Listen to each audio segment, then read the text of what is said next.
Amigas, amigos de Mis Ojos en el Mundo, bienvenidas, bienvenidos a este episodio 8 de la primera temporada de Mis Ojos en el Mundo. Muchas gracias a todas y a todos por escuchar este podcast. Gracias por cada semana durante estos primeros 8 episodios acompañarme en esta mirada a lo que ha sido un gran abanico de asuntos globales y de asuntos de interés, no solo personal, sino de interés y pertinentes, creo, en el marco de una nueva normalidad, de un nuevo contexto, pero sobre todo de una sociedad bastante dinámica y bastante cambiante. Quiero el día de hoy comenzar primero dedicando este episodio a mis alumnas y a mis alumnos de diferentes universidades que están iniciando el semestre. Decirles muchas gracias por escuchar el episodio, pero también decirles que este es un espacio, ¿no?, en el que podemos abrir reflexión y compartir muchas visiones sobre temas que abordamos en la cátedra que yo imparto y que de alguna forma pueden salir, ¿no?, del aula y extender la reflexión hacia este espacio también que compartimos con muchos escuchas alrededor del mundo. Muchísimas gracias nuevamente. Y pues bueno, el episodio de hoy, como les dije la semana pasada, es acerca de 3 grandes mujeres y la planeación estratégica. Estas grandes mujeres son mujeres que han adornado la historia y que han contribuido de forma muy importante a procesos, a cambios, a disrupciones, ¿no?, y que en momentos de coyuntura política, económica y social de sus diferentes países y en los diferentes puestos que ocuparon, pues han generado una diferencia y una pauta de visión completamente interesante. Vamos a empezar por decir, estas mujeres son mujeres que ciertamente han generado gran impacto, también controversia, que tienen una historia de vida súper interesante. Entre ellas hay hilos en común, si bien no de historias de vida o sea, no me refiero a que se conozcan, pero me refiero a que estas 3 mujeres han compartido características importantes en su liderazgo, en su forma de tratar a los demás, en su forma de relacionarse con sus entornos. Y son mujeres que además, en mi punto de vista, han generado una nueva tendencia de liderazgo. La primera mujer de la que quiero hablar es Margaret Thatcher, ¿no? Líder de su partido y líder británica, primer ministra de 1975 a 1990. Margaret Thatcher falleció en 2013, una mujer extraordinaria que ha sido la primer mujer primer ministro en Gran Bretaña y en el mundo. Es la primera mujer en ocupar este cargo, la dama de acero, the Iron Lady, que además le toca vivir una época de Guerra Fría extraordinaria, con temas incluso que llegó a tratar con los grandes poderosos del mundo, ¿no?, con Mikhail Gorbachev, con Ronald Reagan, y que Margaret Thatcher genera además dentro de su política económica esta tendencia del thatcherismo. Le toca vivir la crisis y además empezar, ¿no?, la guerra de las Malvinas, una aliada estratégica de la reina, de su majestad, la reina Isabel. Y que bueno, de alguna forma algo que nos ha generado mucho interés siempre ha sido ver el inicio de Margaret Thatcher como una ciudadana que salta al escenario político, ¿no?, y que de repente se convierte en la gran mujer de acero que tenía no solamente el control de los asuntos públicos y políticos en Reino Unido, sino que además ya tenía un área de influencia y una voz de mujer, de líder, incursionando en la arena política europea. Margaret Thatcher fue muy criticada, le costó muchísimo trabajo abrirse paso en un congreso mayoritariamente de hombres, creado por hombres, operado por hombres, diseñado para hombres, y Margaret Thatcher con un gran aporte, ¿no? Con una gran visión, pensaba que llevar un país era equiparable, ¿no? a llevar los asuntos domésticos. Y con esa frase, de alguna forma, se volvió muy emblemática la lucha. Es decir, ¿qué puede hacer diferente en la lucha, ¿no? Por la administración de un país si una mujer lleva todos los asuntos de la casa y es no solamente autodirigida, comprometida, exitosa, lleva presupuestos, resuelve problemas, tiene misiones diplomáticas, etcétera, ¿no? Haciendo una analogía bastante interesante. Y por supuesto, Margaret Thatcher, la baronesa Thatcher, ¿no? Generó una gran especulación respecto a la capacidad de las mujeres en los puestos públicos. Y superó las expectativas. Margaret Thatcher es una mujer que es recordada en la historia británica y en la historia europea y en la historia de la Guerra Fría por sus grandes interlocuciones en estas grandes conferencias internacionales, insisto, entre Mikhail Gorbachev, Ronald Reagan y ella, liderando el escenario mundial, ¿no? Esta mujer, Margaret Thatcher, no dejó de ser madre, no dejó de ser esposa, no dejó de ser mujer y de ser individuo. Compartió su parte de reflexión individual y este gusto incluso por la política entre la parte pública y la parte privada, ¿no? Entre esto que era Margaret Thatcher todos los días en casa y la Margaret Thatcher que tenía que salir a la oficina, como muchas de nosotras, a trabajar y a ejercer una profesión que le había llegado no por casualidad, pero sí por coincidencia, ¿no? que es diferente. Coincidieron y convergieron muchos factores para que ella pudiera llegar a ese puesto tan importante. Margaret Thatcher es una persona que a todas luces generó un cambio, una mujer disruptiva, una mujer con una visión completamente diferente de lo que es la austeridad. Y hoy que oímos discursos populistas en torno a la austeridad, pues yo les diría, la austeridad de la que escuchamos hablar, ¿no? En varios países del mundo, no es austeridad, eso es austericidio. Y los invito a leer uno de mis recientes artículos en Forbes, justamente respecto a la austeridad franciscana, mal llamada, por supuesto, y lo que es el austericidio, que es el ahogar y ahorcar los presupuestos, ¿no? No es austeridad, porque finalmente la austeridad tiene un propósito, que es el ahorro, y que es el generar riqueza, ¿no? En el mediano o en el largo plazo, y generar esta disrupción presupuestal de políticas públicas, generar programas, etcétera.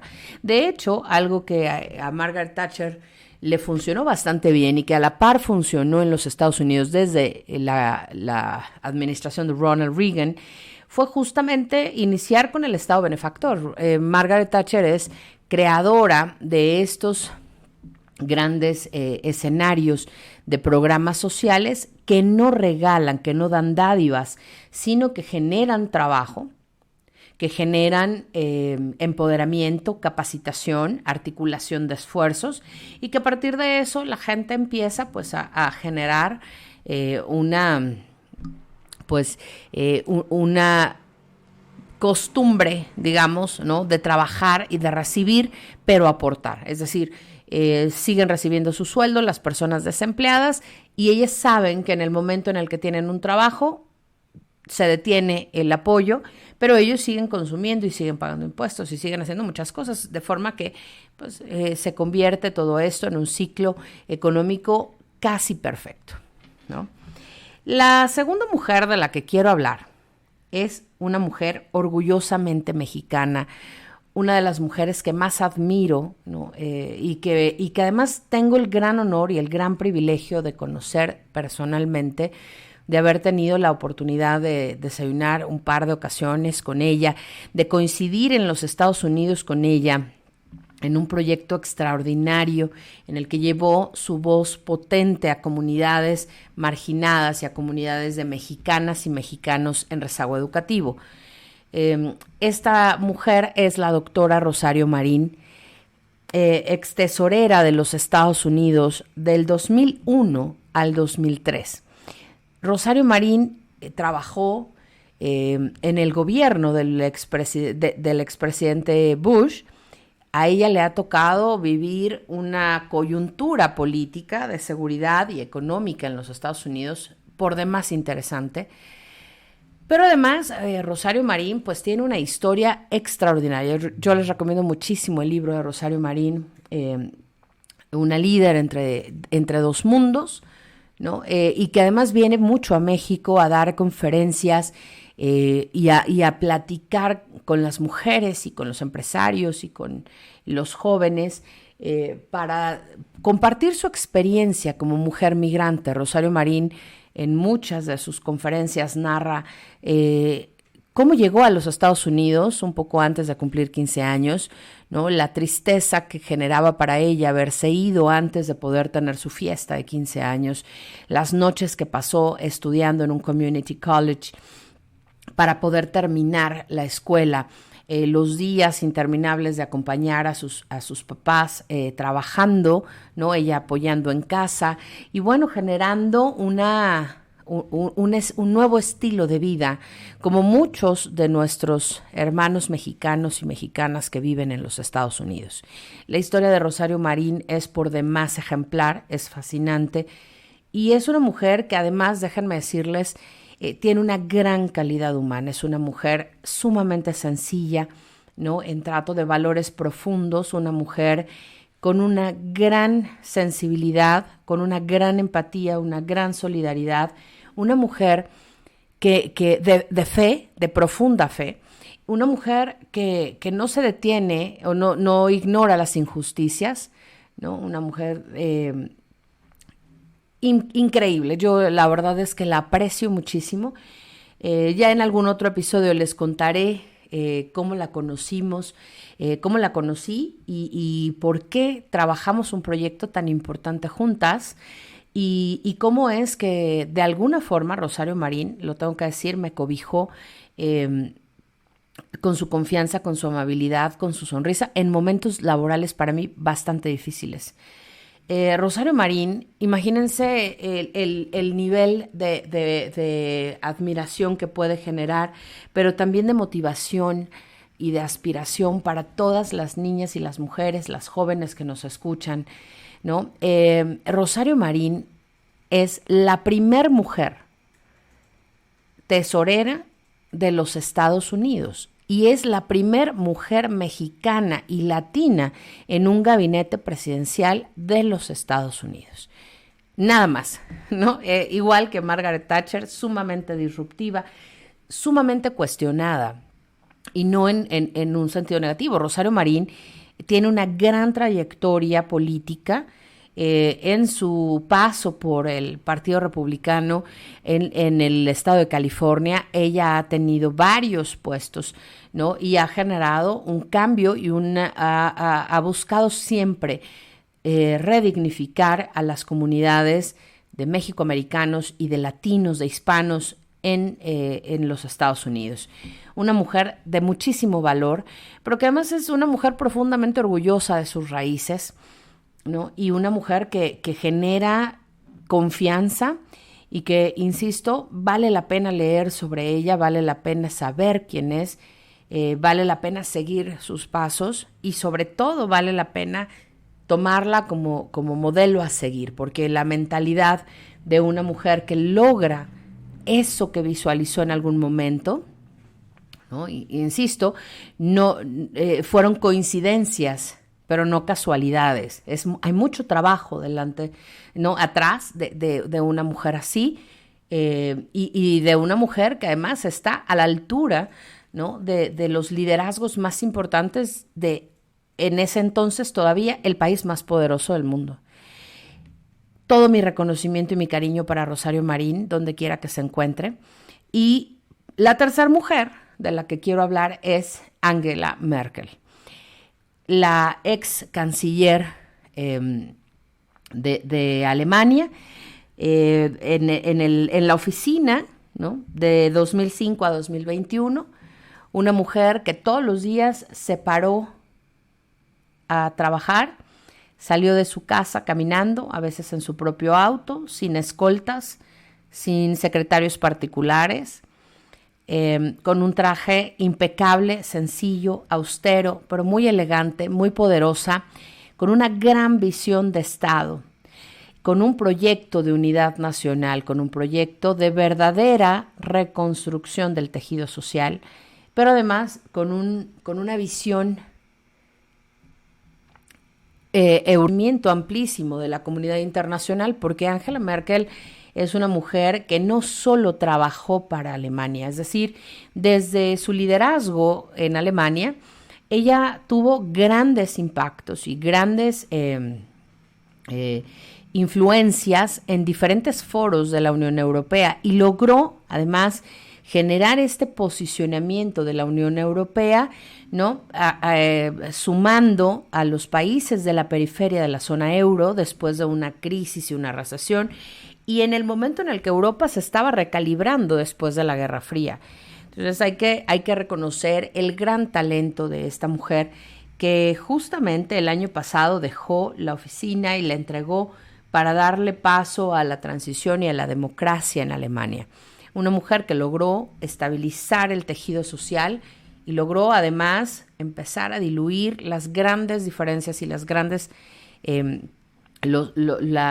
polarizaciones que existían entre grupos de la sociedad civil alemana. Durante su mandato, Alemania se consolidó como una potencia de manufactura, de empleabilidad, pero también una punta de lanza en el desarrollo y en la estabilidad europea. Alemania generó un contrapeso bastante interesante junto con Francia y logró, ¿no?, sortear la crisis del Brexit, llevando a muy buen término desde el lado europeo a esta transición, ¿no?, británica fuera de la Unión Europea como socio comercial. Y bueno, Alemania en todos estos años bajo el liderazgo de Angela Merkel, además logró un posicionamiento bastante interesante en organismos internacionales, regionales y globales, y además desarrolló una política de Estado, ¿no?, de vinculación hacia afuera. Entonces Alemania generó muchas inversiones extranjeras directas, generó una gran articulación de políticas públicas educativas, sociales, culturales. Una mujer que, así como iba ella sola a caminar a su trabajo todos los días, asimismo la podían encontrar el viernes en la tarde haciendo el súper, paseando a sus perros, caminando en el parque, leyendo el periódico, ¿no?, con una gran sencillez y con una clara visión de quién es Angela Merkel. Yo la admiro muchísimo por varias razones, y una de ellas es porque ella en varios de sus escritos y sus artículos y demás, e incluso en entrevistas, lo dijo siempre: Angela Merkel no es el puesto, Angela Merkel no es la canciller, Angela Merkel es Angela Merkel antes y después de estar en el gobierno alemán. Y creo que todos y todas debemos aprender mucho la sencillez, el trato y la visión con la que una mujer que verdaderamente ama a su país genera trabajo para su país. Estas tres mujeres de las que he hablado hoy comparten mucho y comparten, si bien no se conocen entre ellas, no trabajan o no trabajaron juntas entre ellas y demás, comparten muchas cosas, una visión de vida, una sencillez, y comparten sobre todo la sensibilidad de trato hacia los demás, el respeto hacia el otro desde un liderazgo absoluto. Pero comparten también los valores de la planeación estratégica. Y en realidad el podcast, aparte de hablar de estas grandes mujeres, hoy tiene como objetivo hablar y compartir con ustedes la planeación estratégica, la importancia de la planeación estratégica en absolutamente todo lo que hacemos. La planeación estratégica, ¿no?, nos lleva, por ejemplo, a diseñar a través de diferentes componentes, ¿no?, el análisis de escenarios posibles, de generar acciones integradas para resolverlos, de una capacidad de adaptación impresionante, pero además de tener una visión de mediano y largo plazo. La planeación estratégica en estos 3 ejemplos es una constante. Ninguna de ellas improvisó. Las 3 vivieron crisis importantísimas. Rosario Marín vivió junto al presidente de los Estados Unidos el ataque a las Torres Gemelas y le toca vivir este gran momento de disrupción política y de seguridad y económica. A Margaret Thatcher le toca decidir y llevarle a la reina un proceso, un plan para llevar a cabo la guerra a las Malvinas. Y a Angela Merkel le toca llevar no solo a una nación, sino a una región, a buen puerto cuando se asomaba el tema del Brexit. Pero además, en estas 3 mujeres hay elementos de análisis bastante interesantes, ¿no? La planeación estratégica o la previsión estratégica, el strategic foresight, tiene un modelo basado en metas, en acciones, en ciclos de planeación. Y hoy lo que nos hace falta en muchos escenarios es saber planear y saber prever, porque no es predecir. Hablaremos en próximos episodios, ya en la temporada 2, de este libro que ya he mencionado por acá en algún momento, Hacia el siglo XXI, de Paul Kennedy, un futurólogo internacionalista que hablaba del siglo XX y del siglo XXI como algo que se veía súper lejano, pero además como uno de los escenarios, en algunos casos, pues bastante catastrófico, porque hablaba de la guerra por los recursos, la escasez del agua, cosas que hoy vemos, cambio climático, etc. Y ya hemos hablado aquí mucho de la disrupción del COVID y de todo esto que ha generado cambios en el comercio internacional y en la política global y demás. Pero justamente la previsión estratégica nos ayuda a visualizar escenarios futuros, no a predecirlos, porque eso no se puede hacer. Pero ciertamente podemos actuar como Margaret Thatcher, como Rosario Marín o como Angela Merkel en momentos de crisis y llevar a buen puerto nuestro barco. Y eso requiere el análisis, la reflexión, la discusión, pero la confianza en el equipo que nos acompaña en nuestro liderazgo. La planeación estratégica o la previsión estratégica es justamente un método para prever y para garantizar la continuidad de las actividades que realizamos. Y dentro de estos escenarios de planeación, entonces encontramos también la posibilidad de tener éxito en aquellos proyectos que nosotros hacemos. En project management, en planeación de proyectos, nosotros tenemos que planear estratégicamente, tenemos que prever. Todos los proyectos, incluso los proyectos escolares, los proyectos universitarios, los proyectos de vida, requieren una planeación estratégica, requieren previsión, no solamente por el tema de recursos financieros, de inversión, etcétera, sino incluso por el recurso humano con el que contamos o no para realizar nuestro proyecto. Y tenemos una gran capacidad para poder, a partir de toda esa información que prevemos, pues cómo podemos aplicar a un proyecto específico o a por ejemplo, a la continuidad de negocio. La planeación estratégica, entonces, genera también análisis dimensional, el análisis PESTLE, que requiere no un conocimiento profundo, pero sí la sensibilidad acerca de las condiciones políticas, económicas, sociales, tecnológicas, legales, incluso ambientales, a las que nos enfrentamos o a las que nos podemos enfrentar, ¿no? En un futuro, en el corto y en el mediano plazo. El desarrollo de estrategias de pensamiento, de estrategias creativas, de estrategias de análisis, nos puede llevar de alguna forma a preguntarnos qué es lo que pasa cuando nosotros planeamos a futuro. Bueno, pues pasa que vamos a tener éxito como estas grandes mujeres en estos grandes proyectos que han desarrollado, que desarrollaron en su momento, y además que pueden garantizar la continuidad de esos proyectos, sea quien sea el sucesor o la sucesora en sus encomiendas. Porque por supuesto Margaret Thatcher ha tenido una serie de sucesores, lo mismo que Angela Merkel ahora mismo y Rosario Marín, pues igual, ¿no? Hay gente que ocupa sus posiciones después de que ellas dejan el encargo o el puesto, la oficina.